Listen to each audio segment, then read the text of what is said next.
حضرت ادریس علیہ السلام کی پراسرار کتاب جس میں دنیا کا خوفناک راز لکھا ہے، یہ کتاب آج کل کہاں موجود ہے؟ معزز دوستو، اگر آپ سے پوچھا جائے کہ کیا آپ نے کتاب انوح کا نام سنا ہے تو شاید زیادہ تر لوگ لا علم ہوں گے، مگر حقیقت یہ ہے کہ یہ کوئی عام کتاب نہیں بلکہ ایک ایسا قدیم صحیفہ ہے جسے حضرت ادریس علیہ السلام سے منسوب کیا جاتا ہے۔ کہا جاتا ہے کہ اس کتاب میں وہ راز درج ہیں جو دنیا کی تاریخ کا دھارا بدل سکتے تھے، مگر سوال یہ ہے کہ آخر اس کتاب میں ایسا کیا تھا کہ پادریوں نے اسے صدیوں تک دنیا سے چھپائے رکھا؟ اگر یہ کتاب منظر عام پر آ جائے تو کیا کچھ بدل سکتا ہے؟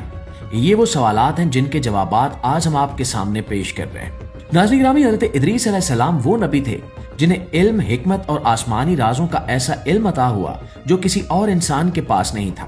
انہیں آسمانوں کی سیر بھی کروائی گئی اور وہ علوم بھی سکھائے گئے جو انسانیت کے لیے بالکل نئے تھے۔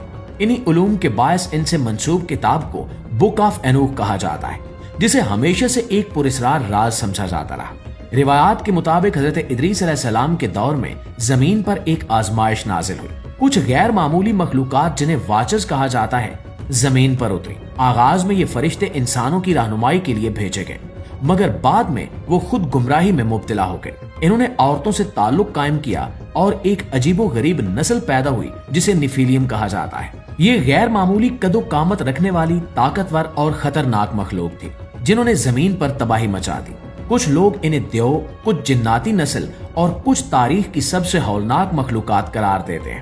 کتاب انوح میں لکھا ہے کہ نیفیلیم نے زمین پر ظلم کی انتہا کر دی، انسانوں کو ستایا، ایک دوسرے سے جنگیں لڑی اور ہر طرف فساد پھیلا دیا۔ انسانوں نے آسمان کی طرف فریاد بلند کی تو فرشتوں نے اللہ تعالیٰ سے شکایت کی کہ اگر انہیں نہ روکا گیا تو پوری زمین برباد ہو جائے گی۔ حکم ہوا کہ ان مخلوقات کو ختم کر دیا جائے اور وہ فرشتے جو گمراہی میں پڑے تھے سخت سزا کے مستحق قرار پائے۔ معزز دوستو، کتاب انوح میں ایک اور حیران کن واقعہ درج ہے کہ جب حضرت نوح علیہ السلام پیدا ہوئے تو ان کے والد حیران رہ گئے۔ ان کے چہرے سے نور پھوٹ رہا تھا اور آنکھوں کی روشنی نے کمرہ منور کر دیا۔ انہیں خوف ہوا کہ کہیں یہ بچہ نیفیلیم نسل کا نہ ہو، مگر حضرت ادریس علیہ السلام نے انہیں بتایا کہ نوح علیہ السلام اللہ کے برگزیدہ بندے ہیں اور آئندہ انسانیت کو ایک عظیم آفت سے بچائیں گے۔ بک آف انوح میں یہ بھی لکھا ہے کہ حضرت ادریس علیہ السلام نے پہلے ہی بتا دیا تھا کہ زمین پر ایک بڑا طوفان آئے گا جو نیفیلیم اور واچرز دونوں کو ختم کر دے گا۔